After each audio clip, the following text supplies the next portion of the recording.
Delhi airport પર પ્રવાસીઓનો હોબાળો 12 કલાક સુધી દિલ્હી વડોદરાની ફ્લાઇટ ન ઉપડી. રોષના પગલે ઇન્ડિગો તરફથી ધુમ્મસનું કારણ બતાવાયું છે અને બાદમાં વધુ હોબાળો થતા પાયલોટ જ ન હોવાનું કબૂલ્યું હતું.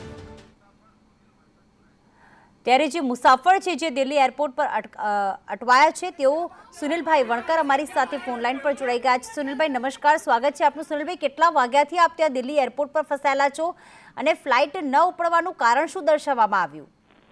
બિલકુલ 120 વધુ મુસાફરો હતા જે રાત્રે 4 વાગ્યાથી દિલ્હી એરપોર્ટ પર હતા.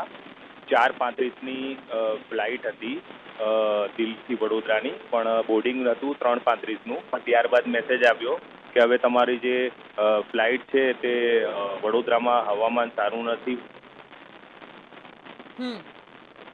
પણ હવે 7:50ને બદલે ત્યારબાદ પણ ફરી એકવાર ટાઈમ ચેન્જ થયો અને પછી 9:50નો ટાઈમ કર્યો. ત્યારે લોકોએ હોબાળો મચાવ્યો અને મારી સાથે અમે ઘણા બધા મુસાફરો હતા જે બધા અટવાયા હતા. કોઈકના મધર સિરિયસ હતા, કોઈકને અર્જન્ટ પહોંચવાનું હતું, એવા અનેક લોકો અમારી સાથે હતા અને આ રીતે બધો હોબાળો મચ્યો છે. અને એ લોકોનું મુખ્ય કારણ પહેલાં એવું હતું કે ભાઈ વડોદરામાં ફોગ છે, તો વડોદરામાં ફોગ હતો તો ઇન્ડિગોની 3 ફ્લાઇટ કેવી રીતે લેન્ડ થઈ ગયા, એટલે તેને લઈને પણ આ લોકો જૂઠું બોલી રહ્યા હતા. અને ત્યારબાદ બીજું એવું હતું કે હવે એ લોકો એવું કીધું કે અમારી પાસે પાયલોટ જ નથી, કે જે 1, 2 અને 3 કેટેગરીના આવે છે અમારી પાસે પાયલોટ જ અમને અવેલેબલ નથી, એટલે અમે આવી રીતે ટાઈમ ચેન્જ કર્યો છે. એટલે આવ્યા બીજા ફાલતુ જે જવાબો હતા તેમના હતા, તેને લઈને અમે ઘણા સમયથી હેરાન થયા હતા. મારી સાથે તો શિકાગોથી એક ભાઈ આવ્યા હતા, એ તો છેલ્લા 24 કલાકથી ત્યાં એરપોર્ટ પર હેરાન થઈ રહ્યા હતા. અનેક લોકો આવી રીતે હેરાન થયા છે.